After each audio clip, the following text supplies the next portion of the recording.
जिस दिन से सुल्तान अब्दुल हमीद ने शैतानी ताकतों की आंखों में आंखें डालकर उनको ललकारा था, तो उसी दिन से उन शैतानी कुव्वतों ने सुल्तान अब्दुल हमीद के खिलाफ अपनी तमाम गंदी चालों से नुकसान पहुंचाने की कोशिश की। यहाँ तक कि उनको दुनिया के सामने एक खूनी सुल्तान के तौर पर पेश करने की भी कोशिश की, लेकिन सुल्तान अब्दुल हमीद की जिंदगी में वो ऐसा करने में कामयाब नहीं हुए। और उसकी बड़ी वजह लोगों की एक बड़ी तादाद का सुल्तान अब्दुल हमीद से अकीदत और एहतराम का जज्बा था। लेकिन उनकी माजूली के बाद उन शैतानी पैरोकारों ने सुल्तान अब्दुल हमीद के खिलाफ ऐसी साजिशों का आगाज कर दिया, जिन साजिशों की वजह से सुल्तान अब्दुल हमीद उस जदीद तुर्की में एक खूनी सुल्तान के तौर से जाना जाने लगा, जो खिलाफत उस्मानिया की अजीम खिलाफत के खात्मे के बाद मुस्तफा कमाल अतातुर्क की मगरबी सोच की बदौलत वजूद में आई, और जहां इस्लामी अक़दार को मुकम्मल तौर पर ख़त्म करके एक लिबरल मुआशरे को तश्कील दिया गया। सुल्तान अब्दुल हमीद के खिलाफ बैरूनी ताकतों के अलावा उनके इर्द गिर्द मौजूद अपने ही लोगों ने भी साजिशें की, जिनमें कई नाम मौजूद हैं।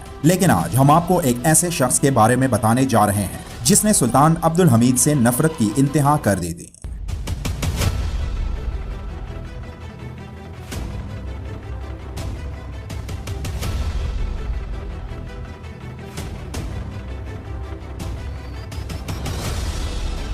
पायतख्त अब्दुल हमीद सीरीज अपने इख्तिताम की जानिब बढ़ रही है, जिसमें बड़े बड़े राजों से पर्दा उठ रहा है और ऐसी साजिशों का इंकिशाफ हो रहा है जो सुल्तान अब्दुल हमीद के करीबी लोगों ने उनके खिलाफ की थी, और उन्हीं साजिशों की वजह से ही उस अजीम खिलाफत का खात्मा हुआ।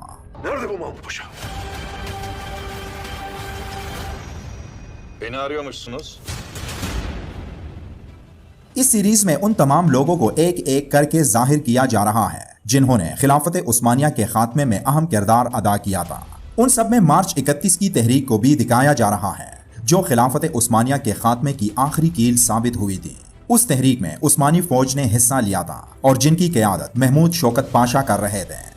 ये वो शख्स था जो सुल्तान अब्दुल हमीद से इंतहाई नफरत रखता था और जिसकी मशहूर वॉइस रिकॉर्डिंग 2012 में एक सहाफ़ी ने जारी की, जिसमें महमूद शौकत पाशा को सुल्तान अब्दुल हमीद के खिलाफ नफरत अंगेज तकरीर करते सुना जा सकता है। 1856 को बगदाद में पैदा होने वाला महमूद शौकत पाशा खिलाफत उस्मानिया की फौज का जनरल और वजीर था, जिसने 31 मार्च 1909 को सुल्तान अब्दुल हमीद के खिलाफ फौजी बगावत करके खिलाफत उस्मानिया के खात्मे के लिए राह हमवार की थी, जिसके बाद उसने इस्तांबुल में मार्शल लॉ लगाकर तमाम फौज को अपने कंट्रोल में कर लिया था। महमूद शौकत पाशा उस दौर में सुल्तान अब्दुल हमीद से नफरत करने वाले अफराद में सबसे पहले था, और जिसका सबूत उसकी मशहूर वॉइस रिकॉर्डिंग में मौजूद है। हमारा इरादा उस रिकॉर्डिंग को महमूद शौकत पाशा की आवाज में आपके साथ शेयर करना था, लेकिन यूट्यूब कॉपीराइट इशू की वजह से हम नहीं कर सके। तो चलें सल्तनत उस्मानिया के सबसे बड़े गद्दार की उस तकरीर के बारे में जानने की कोशिश करते हैं जो खिलाफत उस्मानिया के खात्मे का बाइस बनी थी।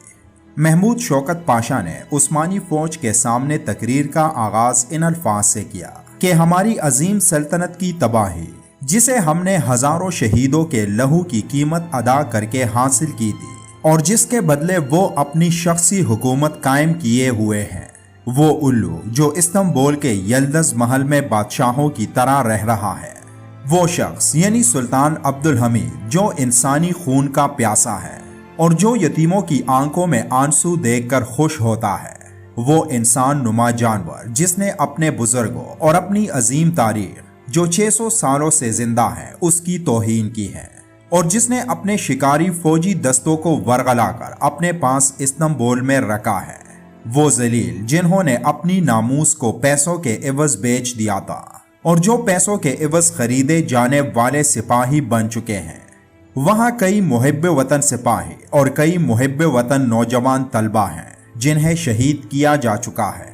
आसारी तौफीक जंगी जहाज के कप्तान अली कबूली को भी वहां शहीद किया जा चुका है।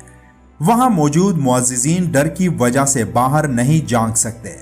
खिलाफत रो रही है, दारुल हुकूमत हमारी मदद की मुंतजिर है, अपनी फौज की मुंतजिर है। हमारी धरती माँ को हम खोने वाले हैं, हमारी कौम तबाह होने जा रही है। तो हमें किस चीज का इंतजार है? क्या हम में इतनी हिम्मत भी नहीं? क्या अपनी सल्तनत के लिए हम में थोड़ी भी मोहब्बत नहीं बची?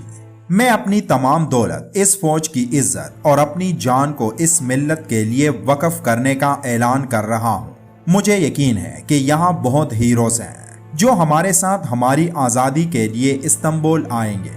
پھر اس تقریر کے دوران ایک سپاہی کی پرجوش آواز آتی ہے کہ پاشا ہم سب آپ کے ساتھ استنبول جائیں گے، ہم سب آپ کے پیچھے ہوں گے،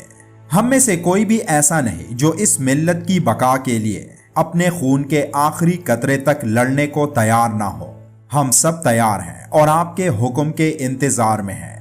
پھر محمود شوکت پاشا کی آواز آتی ہے، تو پھر چلیں اپنے فوج کے ترانے کے ساتھ۔ ناظرین کرام، یہ وہ تقریر تھی جس نے خلافت عثمانیہ کے آخری با اختیار بادشاہ کے خلاف لوگوں کو اکٹھا کیا، اور یہی تقریر سلطان عبد الحمید کی معزولی کی وجہ بنی۔ جب سلطان عبد الحمید کے اپنے فوج میں غداروں نے بغاوت کر کے 600 سال سے قائم ایک عظیم اسلامی خلافت کا خاتمہ کیا۔